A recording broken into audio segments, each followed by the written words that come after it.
The observation deck of the Cowrian battle cruiser Vengeance hummed with the usual efficiency of a warship preparing for combat.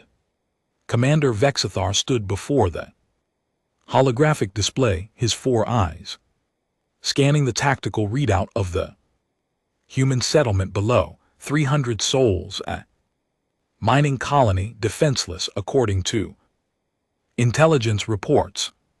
Sir, the ground assault team is ready.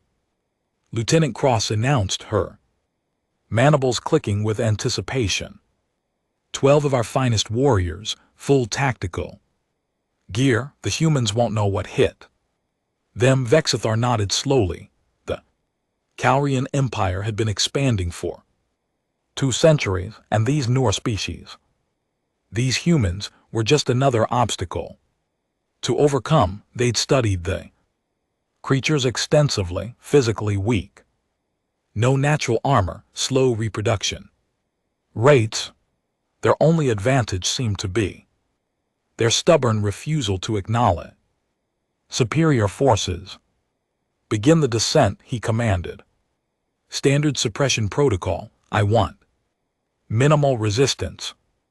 What Vexar didn't know, what none of them knew, was that among the 300 colonists below sat someone who would fundamentally alter the Cowrian understanding of humanity.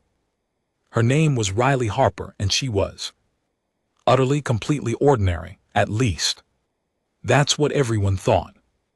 Riley sat in the colony mess hall, picking at her protein rations while half listening to Marcus and Jana argue about the upcoming supply run. She was 22.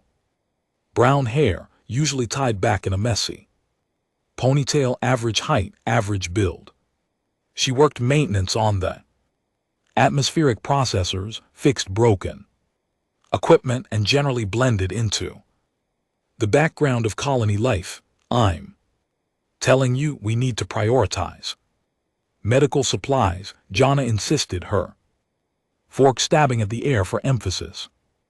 And I'm saying the filtration system is on its last legs, Marcus countered. We lose that, medical supplies won't matter, because we'll all suffocate. Riley said nothing. She rarely did during these debates. Instead, she watched the other colonists moving through the hall, calculating the slight limp in old Theodore's gait, probably his hip again, noting the tension. Supervisor Grant's shoulders, stress from the upcoming productivity reports. The alarm changed everything.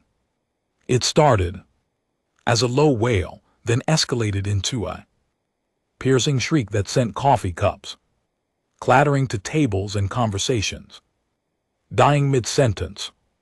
Riley's hand didn't shake. She simply set down her fork, wiped her mouth with a napkin, and stood. Attention all colonists, the PA system crackled. This is not a drill. We have incoming hostile ships. Proceed immediately to designated shelter zones. I repeat, this is not a drill. Panic erupted. People screamed, ran, knocked over chairs in their desperate scramble for the exits. Riley moved with them, but not frantically. She observed 3 exits, 2 already bottlenecked. She slipped toward the third, the service entrance most people forgot about. The shelters were underground reinforced bunkers designed to withstand everything from meteor strikes to toxic atmospheric events. Riley found herself pressed against cold metal wall, surrounded by 273 colonists, all of them terrified. What do they want? Someone sobbed. Are we going to die? Another voice asked. Riley sat down against the wall, folding her hands in her lap. Around her, parents clutched children. Lovers held each other. Grown adults wept openly. She felt the fear, too, of course. It sat in her chest like a stone, but alongside it was something else, something cold and calculating that she'd learned to hide years ago. The waiting was brutal, above ground. The Kulthrian assault team had landed. Vexithar watched through the helmet. Cameras of his warriors as they swept. Through the settlement, empty buildings. Abandoned equipment, smart these. Humans, they'd gone to ground, fine they.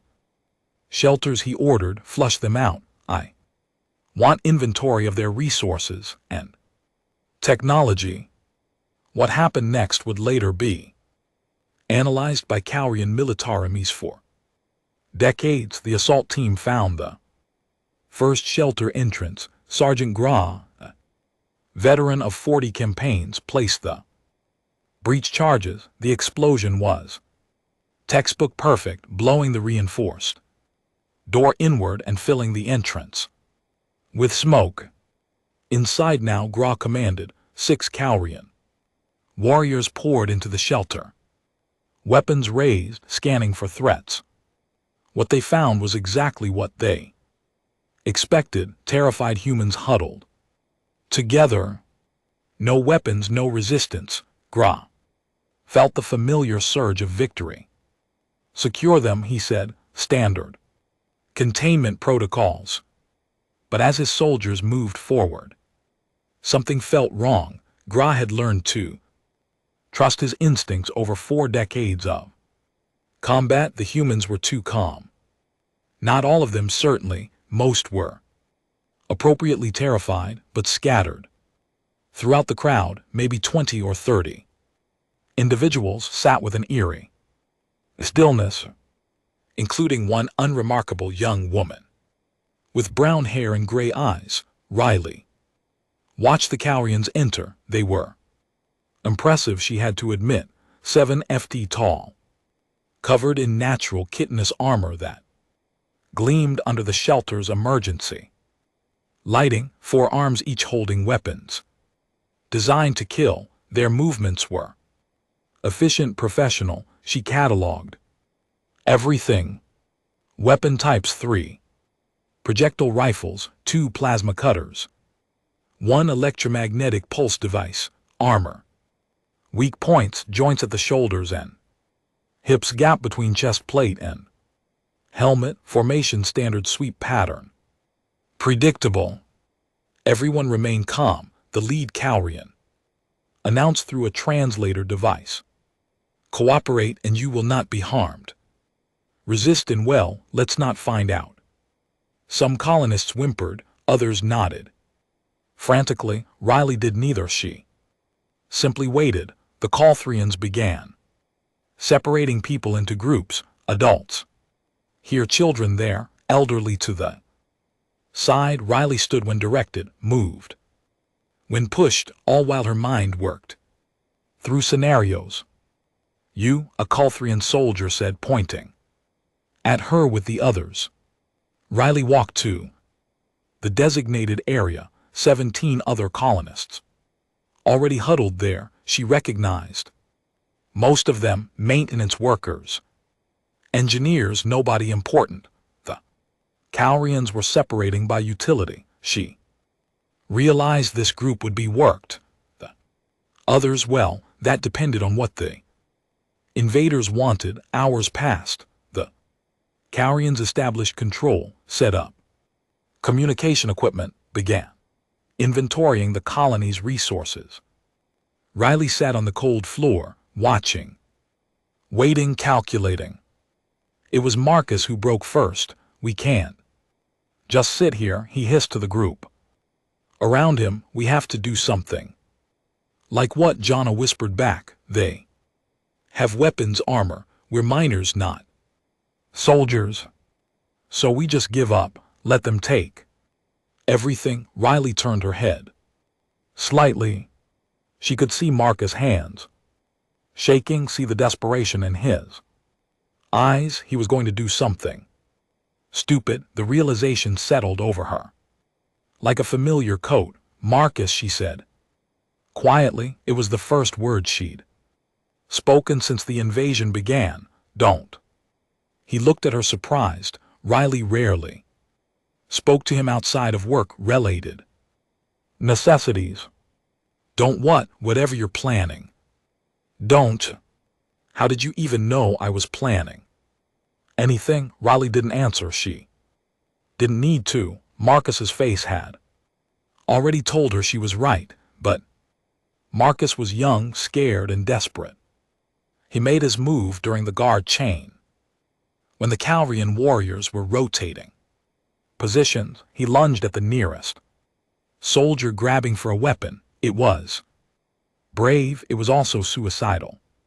The Calthrian reacted instantly, one arm sweeping Marcus aside like he weighed nothing. The human hit the wall with a sickening crack and crumpled.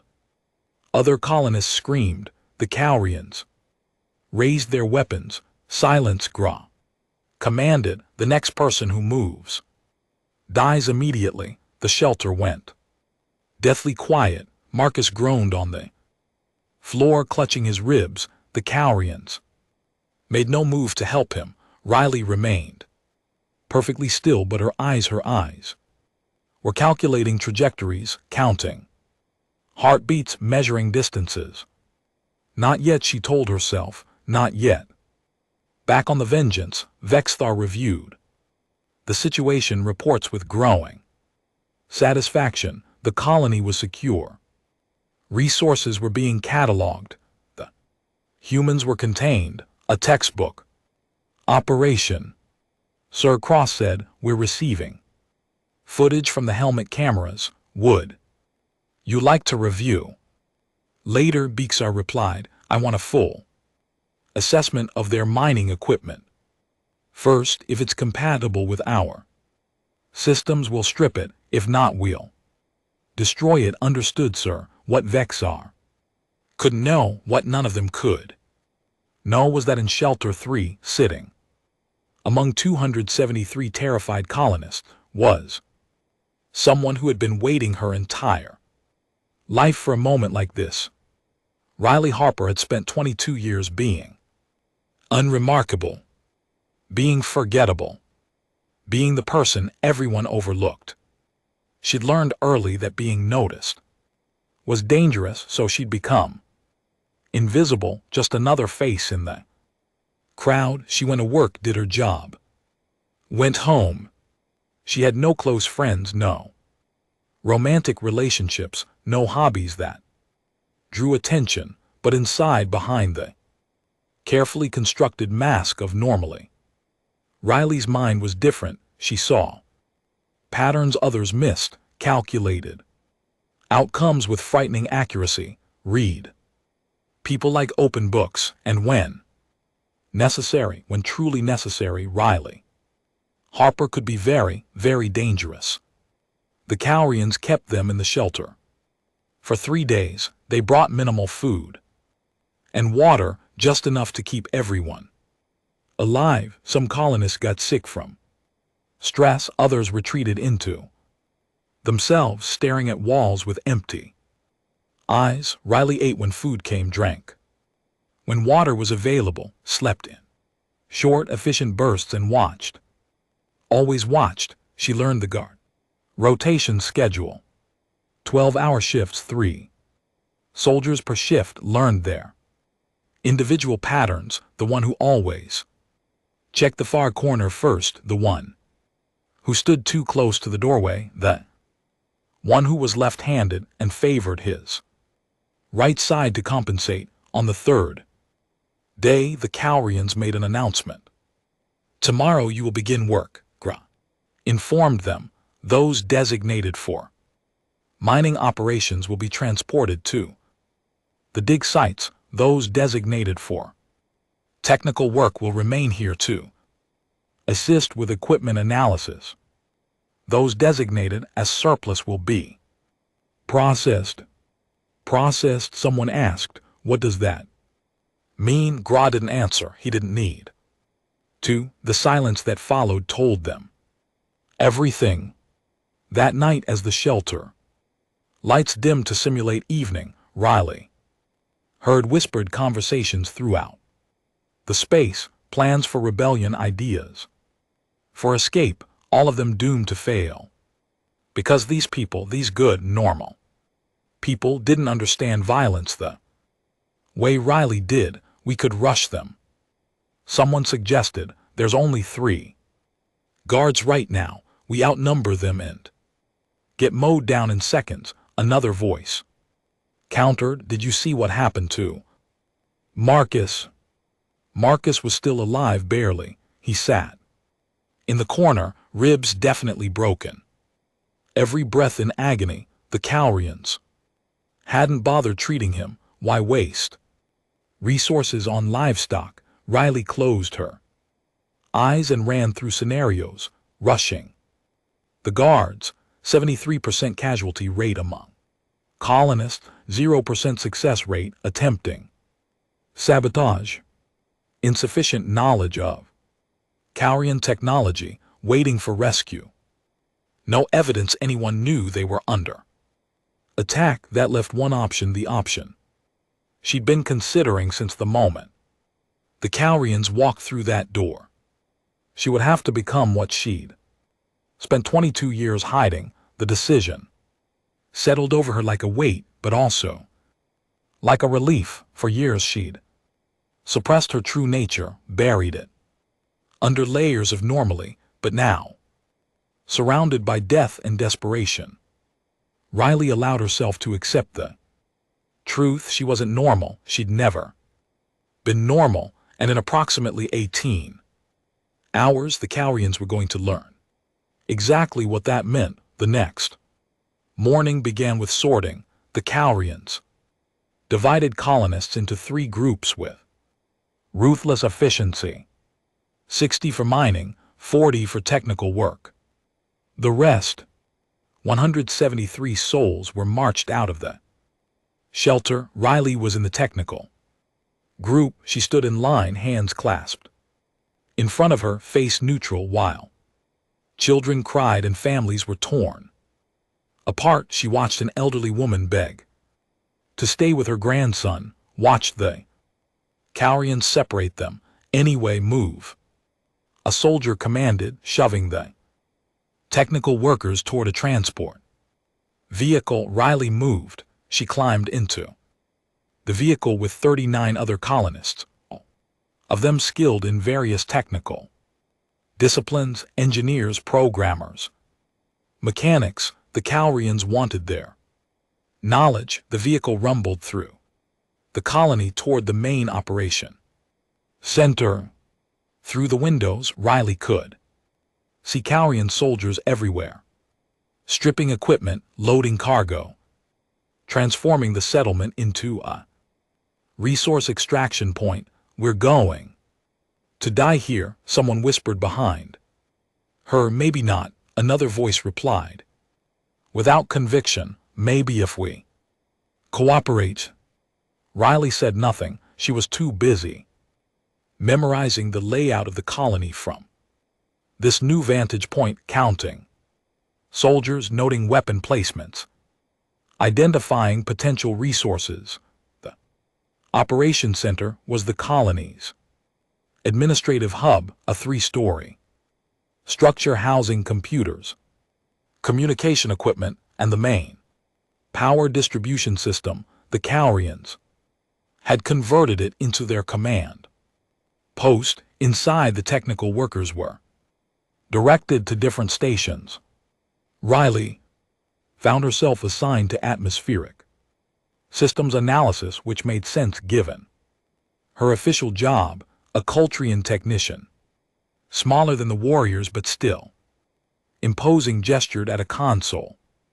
Explain how this works, the alien demanded. Riley sat down and began explaining the colony's atmospheric processing systems in careful, detailed terms. She showed the technician how oxygen was extracted from the planet's carbon dioxide heavy atmosphere, how it was purified, how it was distributed throughout the settlement. The Cowrian took notes on a holographic display. Efficient, it admitted, primitive but efficient. Can it be scaled with the right modifications? Riley answered, the core principles are sound. Hours passed. Riley worked, explained, demonstrated. She was the model prisoner, cooperative and useful. The Cowrian technician seemed pleased, but while she worked, Riley's mind was mapping the operations. Center, 3 floors, main entrance, plus 2 emergency exits, power conduits. Running through the walls, communication. Array on the roof, approximately 20. Cowrian soldiers in the building, plus support staff, and in the basement. She'd noticed during her escort to the bathroom and armory that evening as the technical workers were returned to the shelter. Riley had completed her assessment. She knew what needed to happen. She knew how to make it happen. She just needed the right moment. It came 2 days later. The Cowrians had grown comfortable. The humans were docile, obedient, broken. The warriors began taking longer breaks, standing less alert. Guard routine had set in, and routine was the enemy of vigilance. Riley was working at her console when the alarm sounded, not an invasion alarm this time, but a system alert. One of the atmospheric processors was malfunctioning, pressure building to dangerous levels. Fix it, the Cowrian technician barked. Riley's fingers flew over the console, but she wasn't fixing anything. She was making it worse.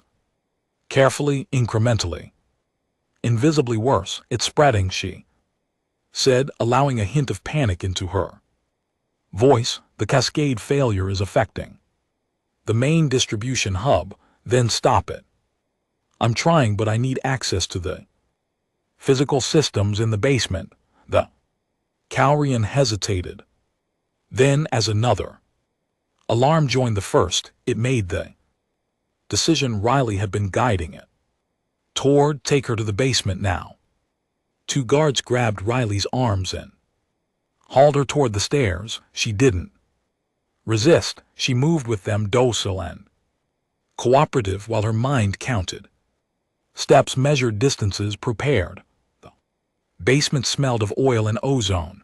The guards shoved Riley toward the atmospheric control panel, a massive array of pipes, valves, and monitoring equipment. The armory was 20 ft away. Behind a locked door, Riley went to work on the panel, making a show of urgency, while actually implementing the second phase of her plan. Her fingers found the pressure release valve, and instead of opening it, she sealed it tighter. It's not working, she shouted. The backup systems are failing too. More alarms. The guards shifted nervously. Above them, Riley could hear running footsteps as Cowrians responded to what they thought was a critical system failure. Do something, one guard demanded. I am, but I need the emergency override codes. They're in the main computer. I have to access it directly. She pointed to a terminal on the wall near the armory. The guard looked where she was pointing, and Riley moved. 22 years of hiding, 22 years of pretending to be normal. It all fell away in an instant. Her hand shot out, grabbing a heavy wrench from the tool rack beside the atmospheric panel. The nearest guard barely had time to register movement before Riley swung the wrench into the weak point she'd identified days ago. The gap between helmet and chest armor. The impact was precise, calculated, devastating. The guard dropped. The second guard raised its weapon, but Riley was already inside its reach, using the falling body of the first guard as a shield. She grabbed the plasma cutter from the first guard's belt and fired point blank into the second guard's faceplate. Total elapsed time 4.3 seconds. Riley stood over the bodies, breathing hard, adrenaline flooding her system. For a moment, just a moment, she felt a flicker of something, not quite guilt, more like acknowledgement. She just killed 2 living beings. Then the practical part of her mind reasserted control. She dragged the bodies behind the atmospheric equipment, grabbed the armory keycard from one guard's belt and moved to the locked door. The armory was exactly what she'd hoped for: weapons, ammunition, explosives, tactical gear. Riley worked fast, selecting items with the efficiency of someone who'd studied Calrian military equipment through stolen data files: 2 plasma rifles, 4 explosive charges, 1 electromagnetic pulse grenade, tactical vest, helmet. She was gearing up when she heard footsteps on the stairs.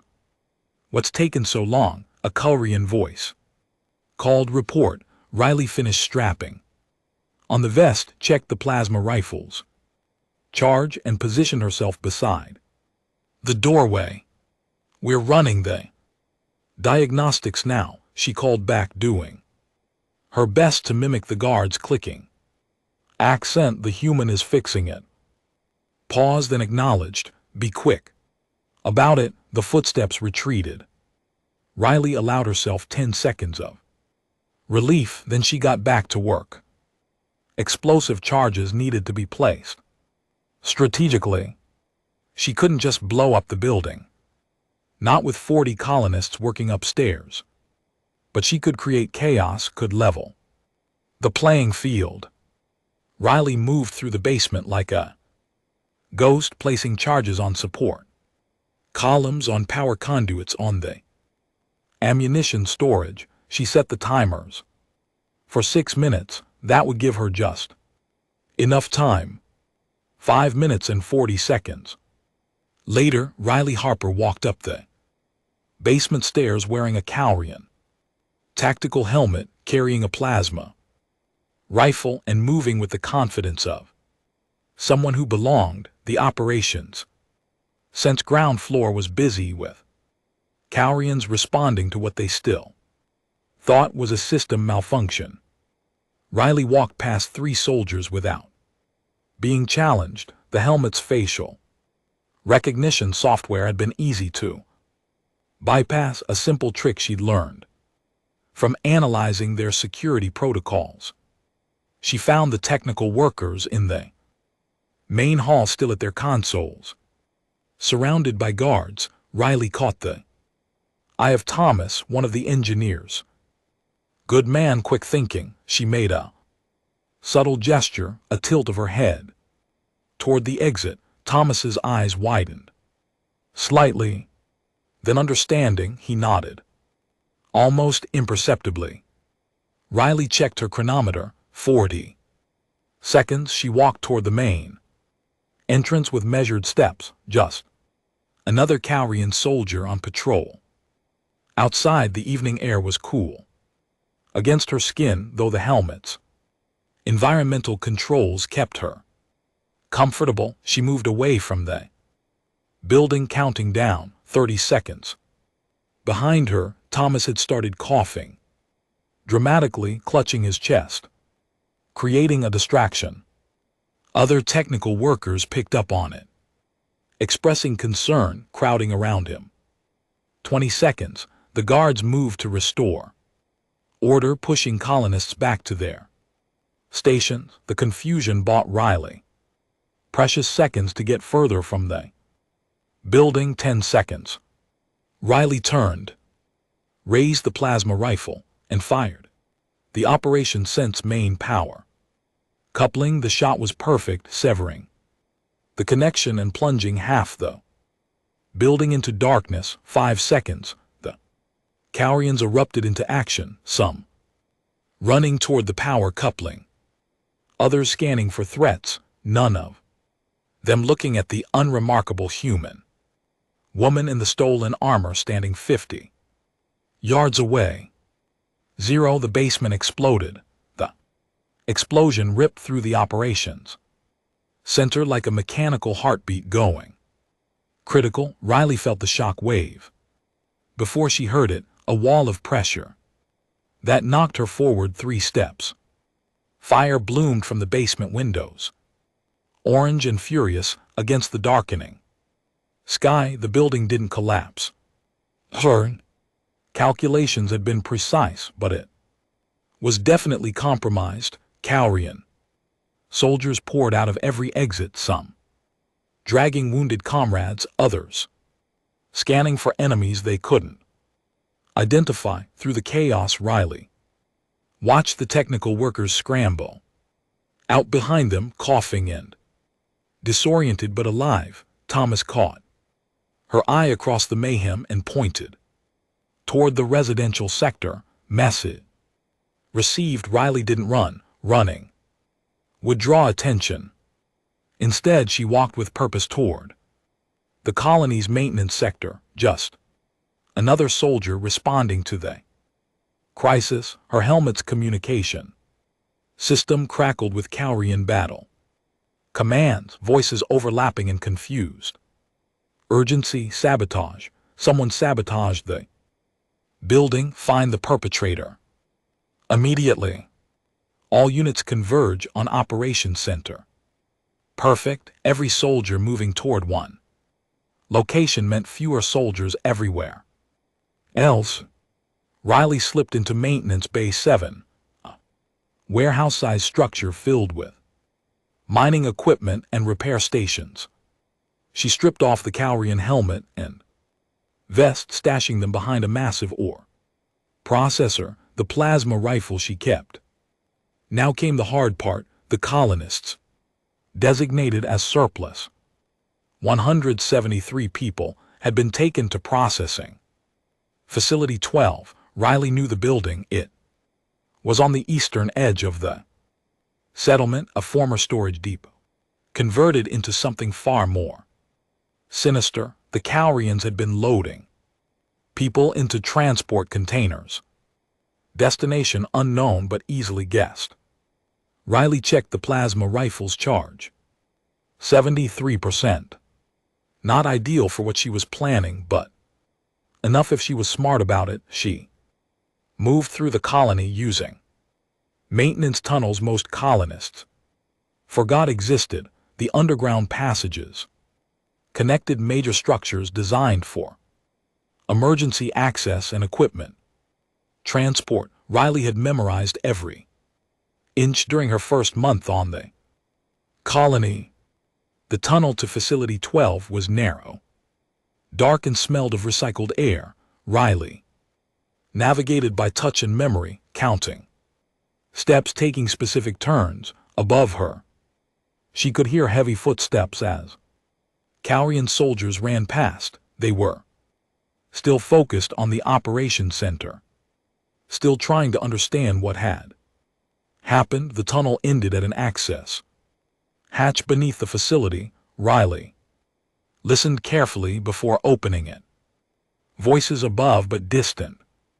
She eased the hatch open and found herself in a storage room filled with empty supply crates. Through the wall she could hear crying children's voices, adults trying to comfort them. The sound made something cold and hard settle in Riley's chest. She peered around the door frame into the main processing area. The facility was essentially one large room with a high ceiling, converted, holding pens along the walls, and 4 massive transport containers in the center. Callan guards stood at intervals, weapons ready, while technicians worked on sealing the containers. Riley counted 8 guards, 2 technicians, 173 colonists locked in pens waiting to be loaded. The smart move would be to retreat, find help, wait for better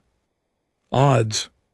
Riley had never been particularly interested in smart moves when people were dying. She studied the rooms, layout, support beams every 20 ft, lighting panels between them, ventilation ducts along the ceiling. The transport containers themselves, massive metal boxes designed to hold cargo, not people. Barely enough air circulation to keep everyone alive during transit, and Idea formed, terrible odds high. Casualty risk, probably suicidal. Riley smiled for the first time in 3 days. She retreated to the storage room and began gathering materials, empty. Supply crates, lightweight but sturdy. Electrical cable from the maintenance station, a cutting torch from the tool rack. Sometimes the best weapons were the ones nobody expected.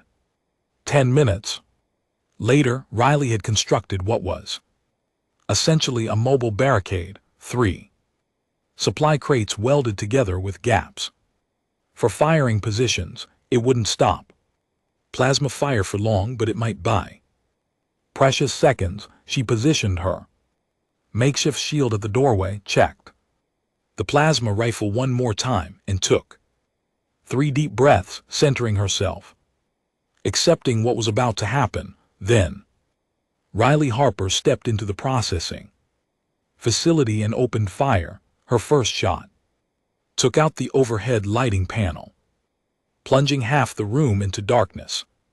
The second shot hit the nearest guard. Before it could react, precise hit to the weapon's power cell, causing it to explode in the soldiers' hands. The facility erupted into chaos.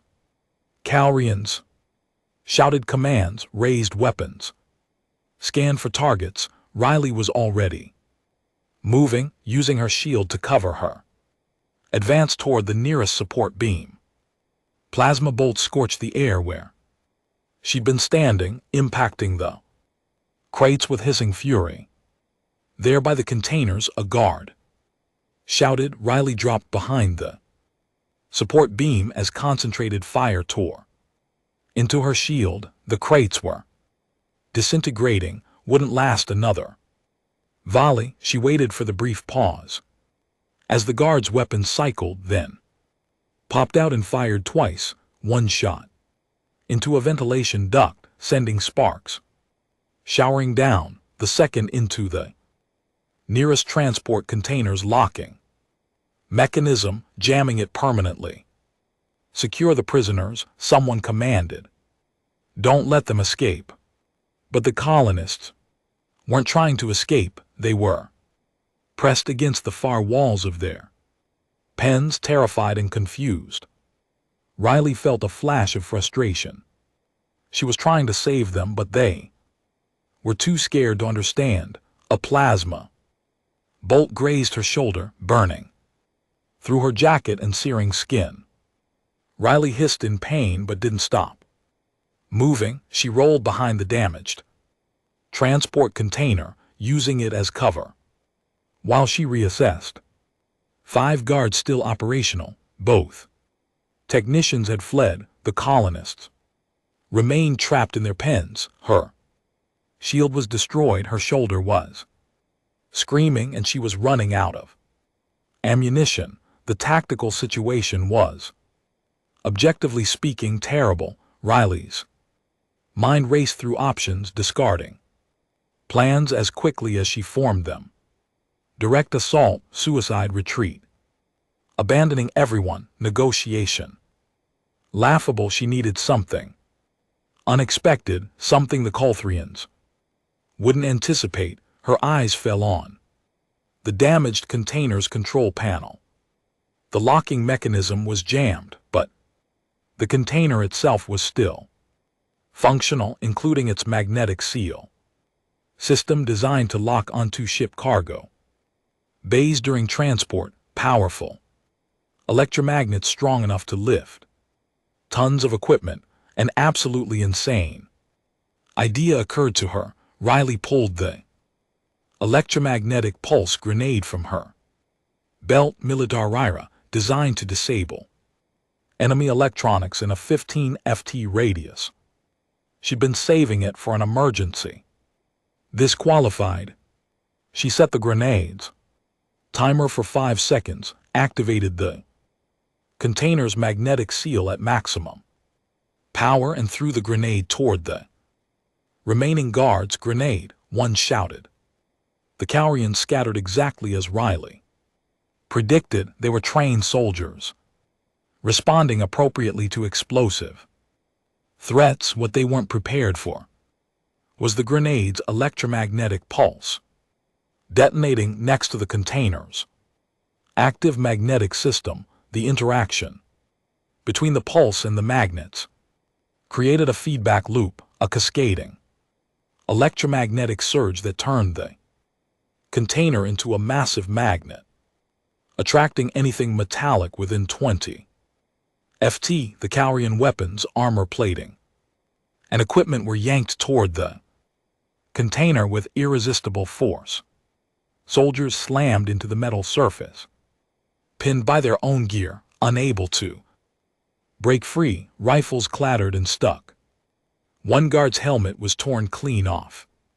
Riley didn't waste the opportunity. She emerged from cover and systematically disabled each pinned guard with precise shots to their exposed weak points. No killing shots, she didn't need them. Dead, just unconscious. The last guard managed to partially free itself, raising a sidearm with desperate strength. Riley shot the weapon out of its hand, then delivered a solid kick to its faceplate. The Cowrian dropped. Silence fell over the facility, broken only by the electromagnetic hum of the overloaded container and the whimpering of terrified colonists. Riley stood in the center of the room, breathing hard, shoulder throbbing, and surveyed her work. 8 unconscious Cowrians, 0 casualties among the prisoners, 1 completely destroyed barricade, and 1 electromagnetically compromised transport container. Not bad for someone who was supposedly ordinary. She moved to the holding pens and began opening locks. The colonists stared at her with expressions ranging from shock to disbelief to overwhelming relief. Riley, someone whispered. Riley Harper. From maintenance. We need to move, Riley said, ignoring the question. Now, before reinforcements arrive. But how did you later? Right. Now follow me. Stay quiet, stay together. Anyone who can't run, find someone to help them. An older man named Victor stepped forward. Where are we going? Riley had already considered this. The colony was compromised. The Cowrians controlled most of the infrastructure. Traditional shelter wasn't an option. But this was a mining colony, which meant hundreds of miles of underground tunnels extending into the planet's crust. The deep mines, she said. Section 14. It's abandoned off the main grid. The Cowrians won't have mapped it yet. That's 10 miles from here. Then we better start walking. The evacuation was organized chaos. Riley split the group into smaller units, each led by someone she'd identified as capable under pressure. Parents carried children. Younger colonists supported the elderly. The group moved through maintenance tunnels and service corridors, avoiding main thoroughfares where Cowrian patrols operated. They encountered resistance twice. The first time, a pair of soldiers doing routine rounds. Riley disabled them before they could raise an alarm using a combination of her plasma rifle and a well-placed fire extinguisher to the faceplate. The second encounter was more complicated.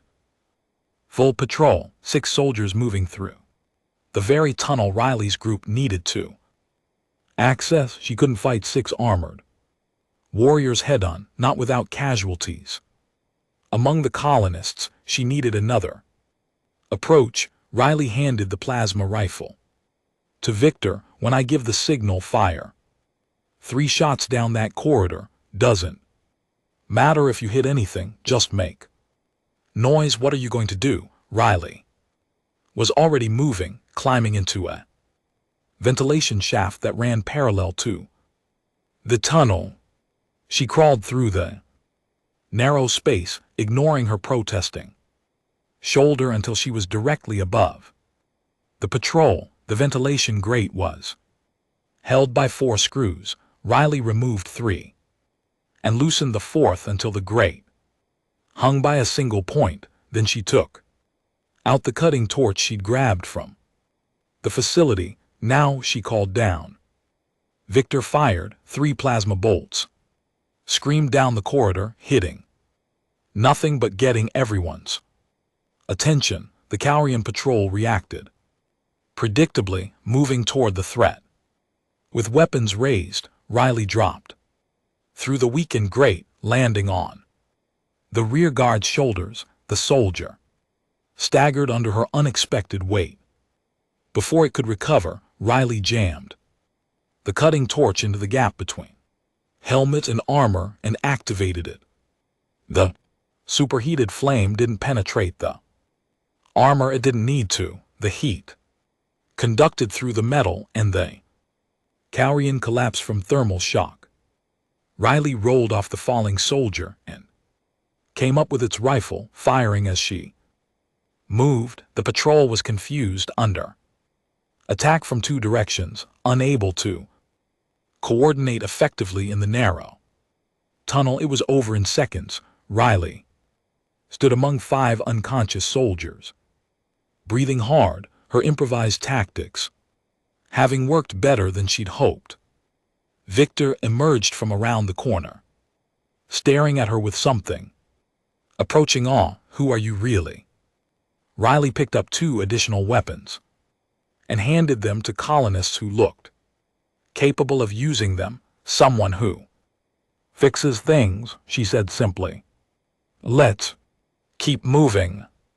The deep mines were exactly as she remembered, dark, cold, and completely off the Cowrian sensors. The abandoned section stretched for miles. Old excavation tunnels that had been deemed unprofitable years ago, perfect for hiding 173 people. Riley posted guards at the entrance points and began organizing the survivors. They needed water, food, medical supplies. She sent small teams back to the surface through hidden access points, raiding storage facilities under cover of darkness. On the 3rd night in the mines, Victor approached her while she was studying a map of the colony's infrastructure. The others have been talking, he said. They want to know why you never told anyone you could do all this. Riley didn't look up from her map. Would you have believed me if I had? Probably not, Victor admitted, but still, you've been here 2 years working maintenance, never causing trouble, never standing out, and now you're organizing a resistance movement like you've done it before. I haven't done it before. Then how? I read a lot, Riley interrupted. She finally looked at Victor, her gray eyes steady. And I pay attention. Cowrians are predictable. Military training makes people follow patterns. Once you understand the patterns, you can exploit them. Victor shook his head. It's more than that. The way you move, the way you fight, that's not something you learn from books. Riley returned her attention to the map. Everyone has things they don't talk about, Victor. Parts of themselves they keep hidden. Mine just happened to be useful right now. She didn't tell him about the years before the colony, the military psychiatric evaluation that had flagged her as potentially dangerous, the incident that had led to her discharge, the careful work she'd done to disappear into civilian life, to become nobody, to never draw attention. She especially didn't tell him how good it felt to stop pretending. Resistance grew. Colonists who'd seemed broken found strength in survival. Mining engineers became saboteurs. Technicians became intelligence. Gatherers, even the children, contributed, their small size allowing them to access areas adults couldn't reach. Riley coordinated everything from The deep mines sending out teams to strike Cowrian operations and then fade. Back into the tunnels. They destroyed supply depots, disabled communication. Arrays freed the 60 colonists who'd been assigned to mining operations. Cowrians responded with increased patrols and harsher security measures. They were getting frustrated. Riley could tell their simple conquest had turned into a grinding insurgency. Commander Vexithar stood before the holographic display, his 4 eyes burning with barely controlled rage. The human settlement should have been pacified weeks ago. Instead, his forces were bleeding resources, fighting ghosts. In the dark, show me the attack patterns again, he commanded.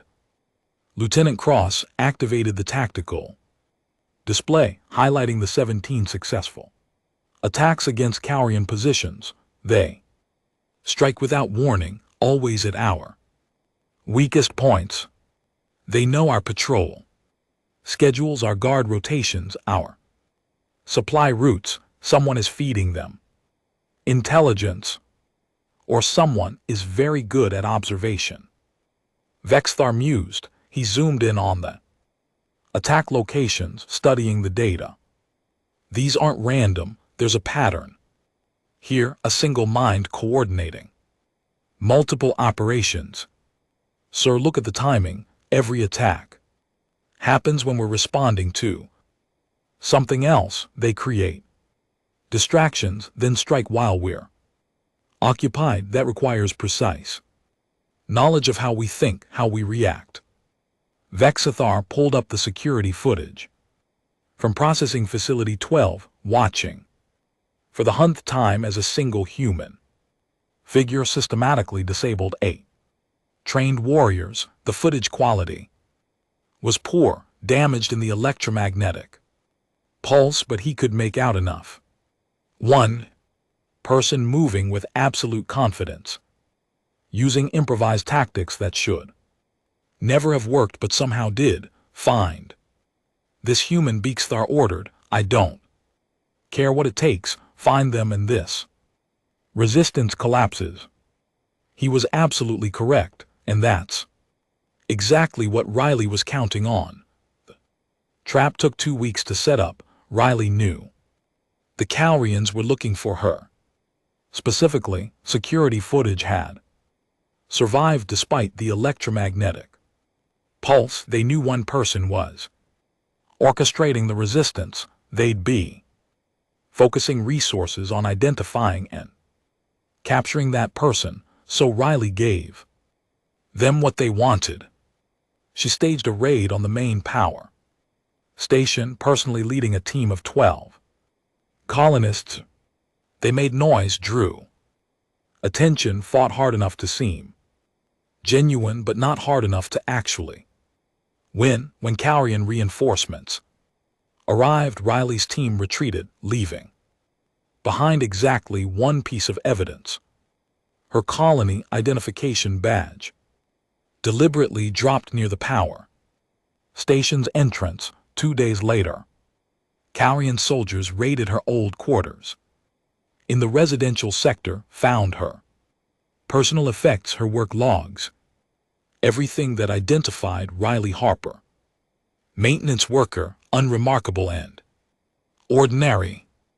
Vexthar studied the information personally.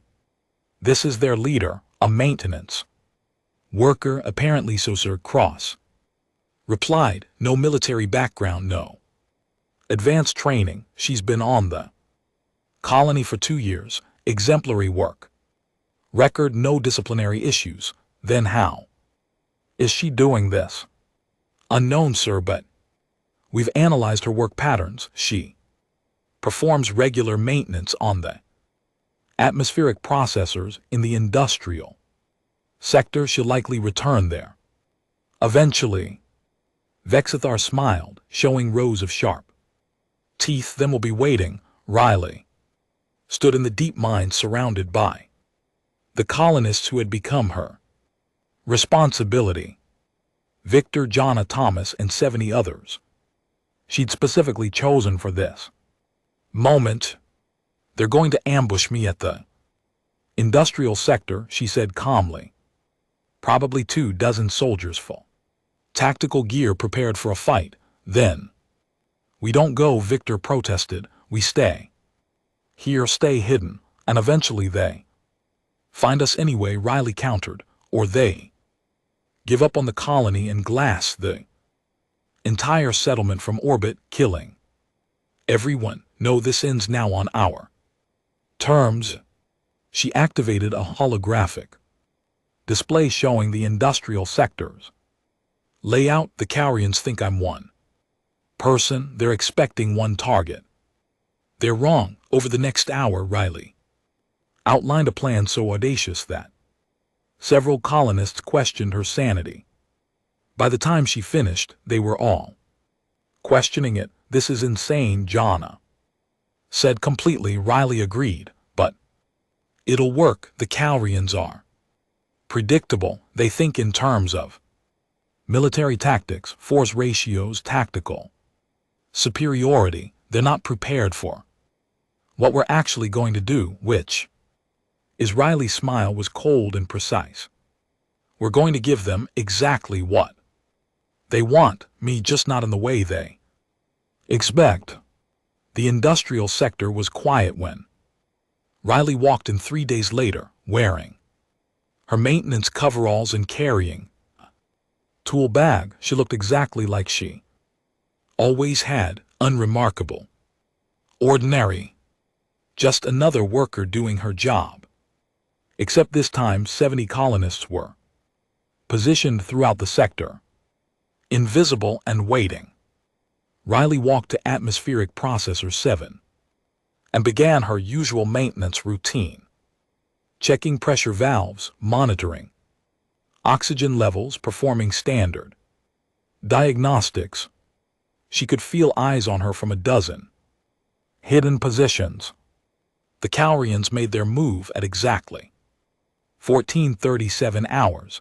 Soldiers emerged from concealment surrounding her position. With military precision, 24 warriors, just as she'd predicted. Commander Vexithar himself descended from a transport ship, walking toward Riley with measured steps. She didn't run, didn't even look particularly surprised. Riley Harper, Vexithar said through his translator, you've caused considerable difficulty. Riley set down her tools and faced him calmly. Have I? Sorry about that. Your resistance ends now. Surrender and I'll show mercy to the remaining colonists. Fight and everyone dies.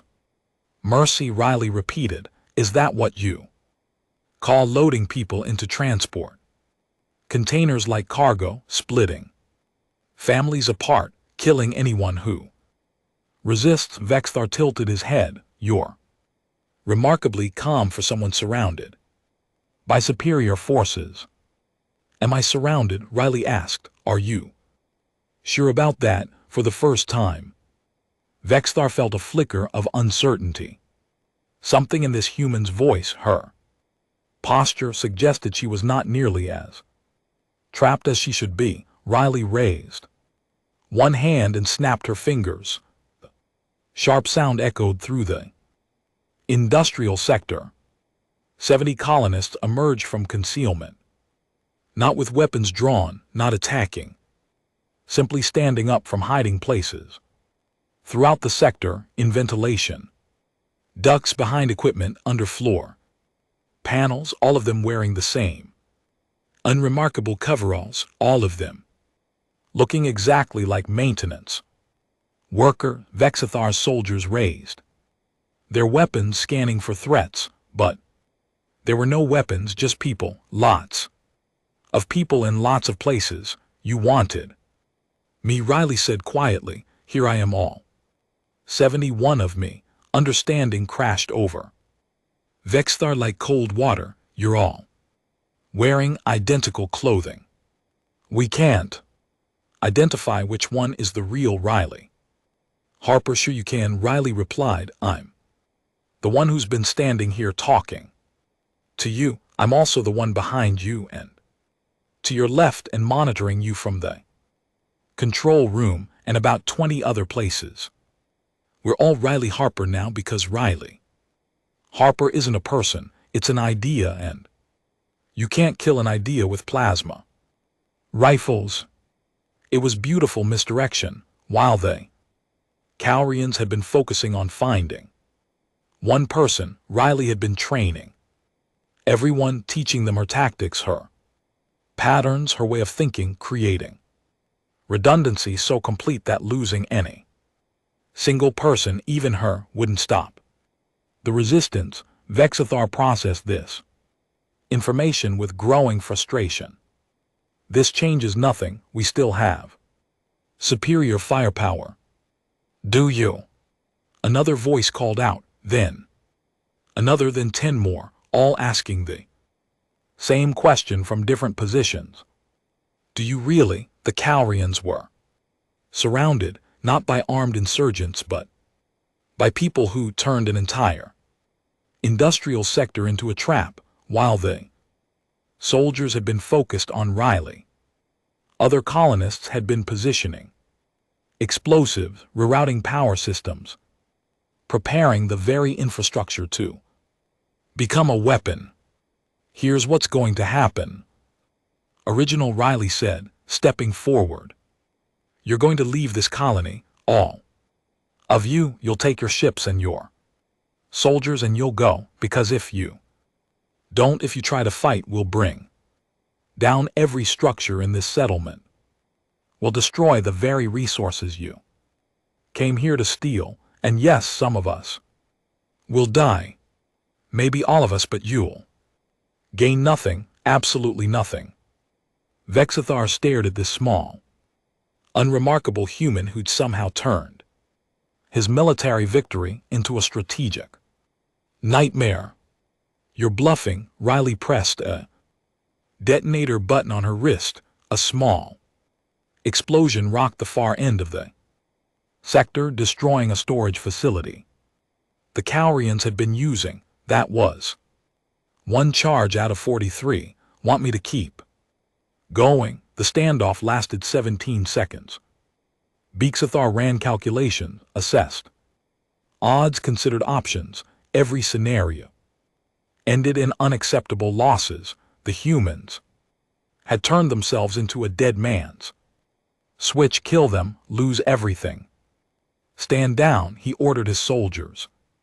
Then to Riley, you've won today, but the Cowrian Empire has a long memory. Good, Riley replied. Remember us.